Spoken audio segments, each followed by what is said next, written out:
Okay, people, have you ever just been so tired in your life that all you want to do is get into your bed? You get ready, you brush your teeth, get in your pajamas. Then you remember you have something you got to do and you can't remember what it is, so you continue getting ready for bed. And then you remember what it is? Well, that's why I'm doing the presentation so late tonight, is because I completely forgot until just now. And I put my kids to bed and I'm going to do this presentation. This is the presentation, chapter 9, um, about the early republic of the United States. So let's get going on this so I can go to bed, shall we? Okay, here we go. Thomas Jefferson was the first president to be inaugurated in the new capital city. John Adams was the first one to live in the White House, but Jefferson was the first to be inaugurated. At the time, the city wasn't complete, but Congress and the Supreme Court had followed the president to start um, meeting there. I told you that Jefferson rode in on a single horse with no real big fanfare. He was a very simple man when it came to serving as the president. So his election was the first time that the presidency had shifted from one party to another. No one was quite sure what would happen. Remember, Washington advocated a no party system, but Alexander Hamilton's debate about money and banking initially divided the people into Federalists and Anti Federalists, or Democratic Republicans. The election had been extremely close and it had been decided by the House of Representatives. We discussed that during the last presentation. We've discussed it in class a couple of times. Um, Jefferson's platform was one of extreme frugality, which means he was cheap. He saved on expenses as much as possible. This included cutting back expenses in the White House as well as in the military. He got rid of the coach used by Adams in Washington and rode around on a horse almost oftentimes all by himself with no one around him at all. He wore plain clothing. He changed traditions, such as getting a round table versus a rectangular table to avoid one person being above another, um, reminiscent of the tales of King Arthur's Round Table. At one point, when several diplomats from Europe ate at the White House, they were offended by the Round Table because they were used to the aristocratic dinner tradition, and a round dinner table was not one of them. Jefferson thought deeply and he wrote very eloquently. This is one of the reasons he was chosen to complete the Declaration of Independence. He stated in his views of the new republic at his inaugural address, and this is a quote: I know indeed that some honest men fear that a republican government cannot be strong, that this government is not strong enough. I believe this, on the contrary, the strongest government on earth. I believe it is the only one where every man would meet invasions of the public order at his own personal concern. He championed public interest as the greatest strength of the new nation. Jefferson's administration faced its first serious crisis with the way it handled the midnight appointment of John Adams. I mentioned in class when we were talking about Thomas Jefferson and James Madison that the most important Supreme Court case that came down during Jefferson's administration was the Marbury versus Madison case. After his defeat for re-election, John Adams and the Federalist Senate appointed people to positions on the judiciary across the land. Before they could take their positions, they needed letters of appointment, which the new Jefferson administration refused to deliver. So John Adams' administration had written letters of appointment to new judges throughout the country, and Jefferson's administration refused to deliver those letters. William Marbury was one of those who failed to receive his letter. He tried to force the issue by suing the Secretary of State, James Madison, and starting at the Supreme Court. Instead of starting somewhere smaller, he started at the top. And this is the case, and that's why it was named Marbury versus Madison. Under the Judiciary Act of 1789, Madison was forced to produce the letter, what is called a writ of mandamus. In a surprise move, the Supreme Court declared Section 13 of the Judiciary Act for 1789 unconstitutional because Congress cannot give the Supreme Court power. So what the case had initially said is that Congress had given power to the Supreme Court to produce the letter. It was a loss for Marbury, and it was kind of a win for the Supreme Court too, because the Supreme Court had now appropriated a power that they had not been given. So even though Marbury lost it, saying that he was served the letter in an unconstitutional way, Marbury versus Madison set the power of constitutional versus unconstitutional. And it said that the law that had been written in 1789 was actually an unconstitutional law and could not be enforced. This set the stage for judicial review. And it's not a power that is written into the Constitution, but is one that Congress has assumed ever since Marbury versus Madison. as became, so I hope you understand that. If you don't understand that, ask me in class. But like I said, it determines whether or not a law passed by Congress follows the Constitution. So, as became the custom in the new party system, Thomas Jefferson tweaked the policies of the previous administrations to his own viewpoints. Instead of promoting his own lifestyle, he did not. So he didn't implement his agrarian views. He was always a champion of farming and rural lifestyle. He didn't do that. He focused on bolstering the Republican Party views on the rights of the states and the people. He detested the Bank of the United States, and he became to understand the role that it played in the financial dealings of the nation. But he felt unsure about it and the future and what it would do possibly in the future. One of the most significant acts of his administration was the abolishment of the slave trade as of January 1st, 1808, as stated in the Constitution, Article 1, Section 9, Clause 1, just following the Constitution that had been written by his friend James Madison. The biggest achievement of Jefferson's presidency was the Louisiana Purchase. Problems with the control of New Orleans had existed since the Treaty of Paris of 1783. Jefferson sent a delegation to buy the city from its current owner, which was France. We talked about this in class a little bit while we were doing presidents. Instead, Napoleon offered all of the Louisiana territory for $15 million. Jefferson felt this was necessary for the country's safety to acquire this territory. It would keep their western borders safe, and they would be able to control the Indian populations that were in there as well. No one knew just how much land they had obtained, but like I told you in class, it was about 827,000 square miles. Acquiring the new territory would be favorable for the immediate interests of our western citizens, Jefferson said, and would promote the peace and security of the nation in general by removing French power from the region and by creating a protective buffer separating the U.S. from the rest of the world. After the purchase was completed, Jefferson created the Corps of Discovery in 1804, which was headed by Meriwether Lewis and William Clark. To discover the extent of the Louisiana Purchase, Jefferson sent Lewis and Clark to explore the land west of the Mississippi River. This became known as the Lewis and Clark Expedition. They were gone for 2 years. During that time, Sacagawea, or you've also heard it pronounced Sacagawea, of the Shoshone tribe, assisted as a guide, translator, and negotiator. This is a map of one of the rivers that Lewis and Clark drew.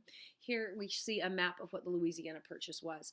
You look down here, down on the very bottom, we've got right here the amount of territory that they were hoping to buy, which was about, I can't remember how much, it was like 11,000 square miles, and they ended up getting all of this territory, which was the largest acquisition of arable, fertile farmland anywhere on the planet. Nobody really knew it or had explored it yet, but we had just acquired what would become known as the breadbasket of the United States. In 1800, Jefferson was elected president, and Aaron Burr of New York was the vice president. It was a political conflict arose because the Federalists thought that the acquisition of Louisiana and more farmland would be the death of the Federalist Party. So they conspired with Aaron Burr, a Democratic Republican who was the vice president, about the territory. Aaron Burr was trying to find a way to manipulate that territory away from the United States government. Politics became more cantankerous during Jefferson's administration, as you will see. Jefferson blamed Burr for the closeness of the election because both men were of the same party. Burr was not given the opportunity to run for re-election with Jefferson in 1804 because the 12th Amendment had been ratified, and it called for separate tickets that the president and vice president would run on the same ticket versus president and vice president running individually. Jefferson didn't want to run with Aaron Burr, so he picked a new vice president. Hamilton made the comment that Burr was, quote, dangerous and should not be trusted with a leadership position. So Burr engaged Hamilton in a duel, if you will remember, which ended Hamilton's life. And this happened just after the election in 1808. And Hamilton was killed.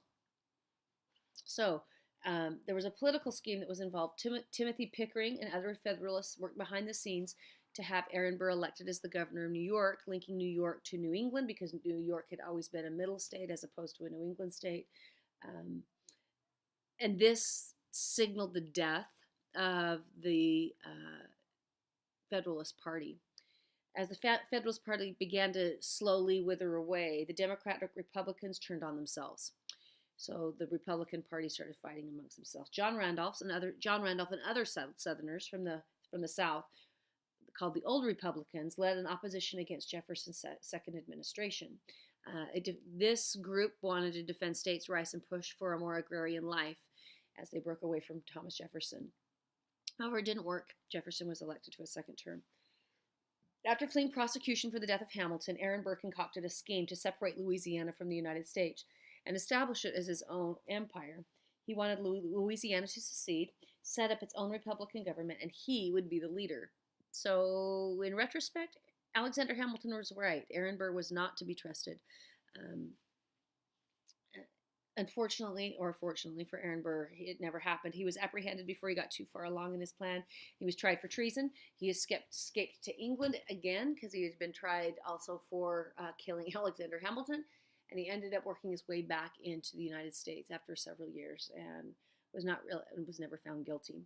One reason for Burr not being found guilty is that the definition of treason under the Constitution means that he either had to, number one, levy war against the United States, which he hadn't really done. He was lobbying for them to secede, but they hadn't, and there was no war declared. Or he had to adhere to the enemies, and there had to be 2 witnesses. And he didn't do either one of these explicitly, even though I would say that wanting to have territories secede from the Union was dealing with enemies of the United States, but there weren't any witnesses who would agree with him. So he was let go without any prosecution for his actions. The charges were dropped, and his plan was also abandoned. So Louisiana stayed part of the United States. As the French Revolution continued to rage, American shipping began to fall prey to both French and British harassment. Each side wanted America to trade only with them, and they seized American ships to prevent them from going to enemy ports.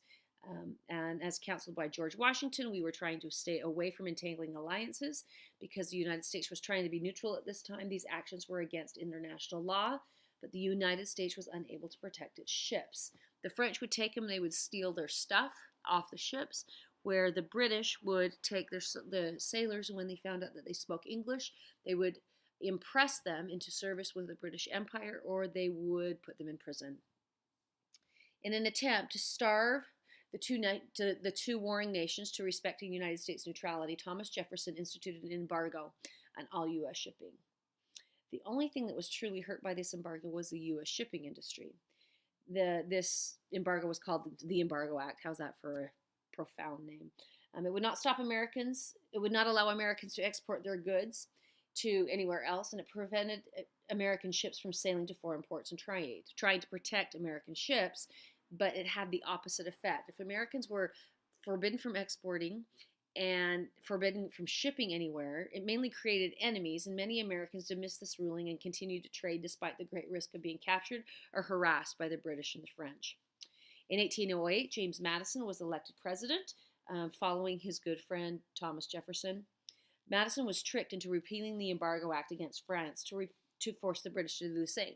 So he thought that if he repealed it against the French, then the British would do it too, and then everybody would start trading with each other, but that didn't really happen that way because France had no intention of upholding the agreement. This led to open trade. It was supposed to lead to open trade among the 3 countries, and it didn't do that. England agreed as well, but not before a declaration of war was approved. So they decided that they would trade, but then first they had to declare official war on France, which doesn't make a whole lot of sense. If Madison would have waited a little longer, then the British would have repealed their embargo as well, and the War of 1812 could have been avoided. But the ball was already in motion, and the War of 1812 emerged against Great Britain.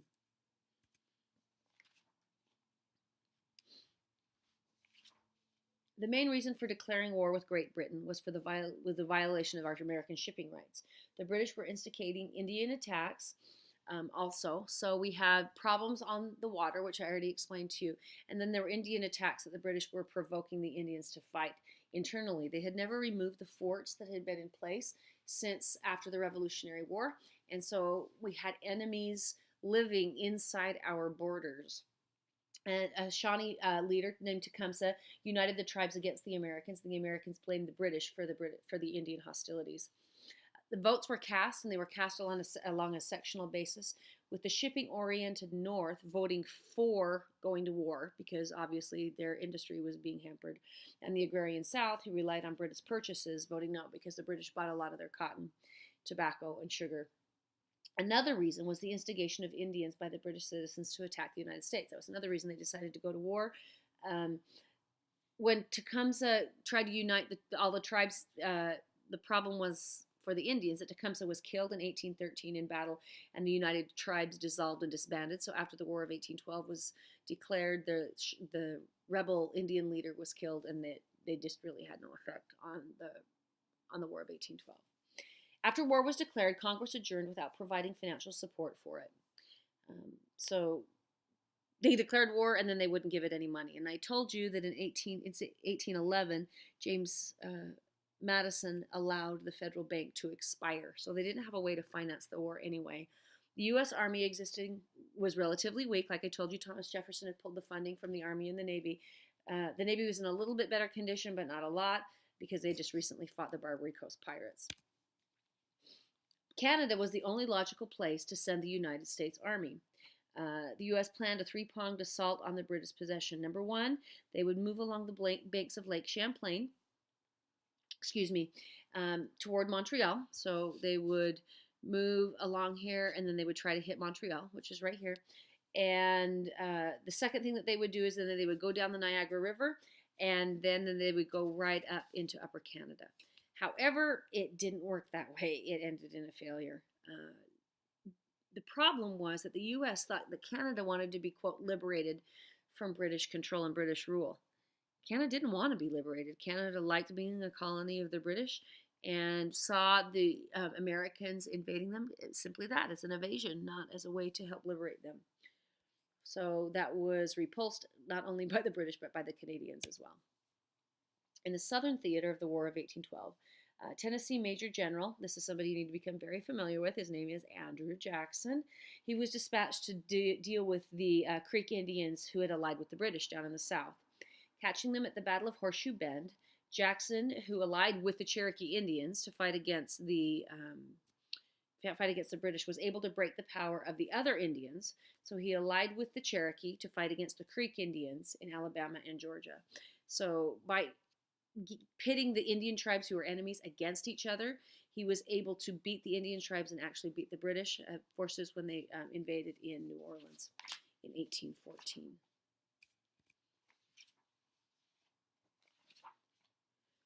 The British strategy after Napoleon's French Empire collapsed was to focus solely on the U.S. on a threefold plan. They would attack Fort Niagara and Fort Champlain up in the north in Canada. They would establish a naval blockade to New England, and then they would seize New Orleans and control trade along the Mississippi. So they were going to blockade New England out, the shipping out of there, and then they would take over shipping down in the south out of New Orleans, which we had acquired from France. An invasion attempt in Canada was stopped by a naval battle on Lake Champlain when Commodore Thomas MacDonald was engaged and defeated the British ships that were providing cover for their army. In 1814, the Redcoats were able to seize and burn Washington, D.C., newly built White House, Congress, all of it was burned to the ground. They even stormed the White House and ate the meal that President Madison and his wife Dolly were about to eat. They fled the White House just as they found out the British were coming, and the British came in and it was active, making fun of them. They ate their dinner. Afterwards, the British attempted to capture Fort McHenry in Baltimore. About 1,000 men held Fort McHenry as the British fleet bombarded and attacked the fort relentlessly. The sight of the battered flag still in place at dawn inspired a Washington lawyer named Francis Scott Key to write the lyrics to our now national anthem, The Star-Spangled Banner. A third invasion attempt, the first was from Canada, the second along the Chesapeake, there at Fort McHenry, was aimed at New Orleans. There, Jackson was prepared to defend the valuable port and successfully defeated the British, although outnumbered 2-1. After having banded the Indians together and having used the Cherokee to beat the Creek, they were prepared to beat the British. Almost from the moment the war had begun, efforts to end it had been underway. While Napoleon still controlled much of Europe, England was not interested in fighting a war across the Atlantic. They'd done it once before and we beat them. They didn't want to do it again. So once Napoleon was defeated, the British turned their attention to the Americas. After the U.S. victory on Lake Champlain, England decided the war wasn't worth it. The Treaty of Ghent was signed on Christmas Eve, 1814. It pretty much just restored the boundaries that existed before the war. So the British had found that they missed trade with the United States, and both countries were eager to resume that trade relationship. It actually strengthened the United States' hand as a nation. It forced the British to acknowledge that we really were a nation separate from them, and we needed to be addressed as that. A lot of people call the um, War of 1812 our second war for independence, and finally it finished what the British would not do when we finished war with them in 1783, and they ended up pulling out. After the War of 1812, all borders and everything stayed the same. We didn't acquire any territory or cede any to the British. We just went back to exactly how things were before. Disgruntled Democrats and Federalists assembled in Hartford, Connecticut at a convention that proposed a list of demands that, if not met, would cause New England to secede from the Union. Now remember, if you think back, the idea of secession and nullification started with the Kentucky and Virginia resolutions written by Jefferson and Madison, who were Democratic Republicans. They were not Federalists. So the Federalists, when they were not in power, seized on this idea from their political enemies to try to secede from the Union. The convention proposed 7 constitutional amendments designed to limit Republican influence, including the requirement of a 2/3 vote to declare or to admit new states, a prohibition on embargoes lasting more than 60 days, a 1-term limit for the president, and a ban on successive presidents from the same state. The reason they said this is of the first 4 presidents, 3 had been from Virginia, and they found that was kind of unfair, especially to those up in New England, which was the other area of power in the United States at the time.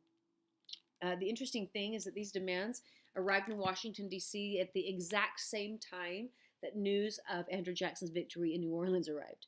The result was that the Federalists suffered the final death blow to their party because they were completely embarrassed that they'd won the war. And so since they'd won the war, there was no power in the Federalist demands, and it completely dissolved the Federalist Party from that point on. The War of 1812 has been considered, like I said, the second war for independence because the United States was able to stand against the largest army and navy in the world and defeat it a second time. This time period also saw the first industrial revolution coming from over in England, and it was finally hitting the United States. For during the embargo and shipping crisis, Americans would look inwardly to get their manufactured goods done. It really bolstered the U.S. economy from the inside. Class time will be spent discussing the material from this presentation in depth. You will be given a self-government assigned timeline to figure out a way to do it as a class.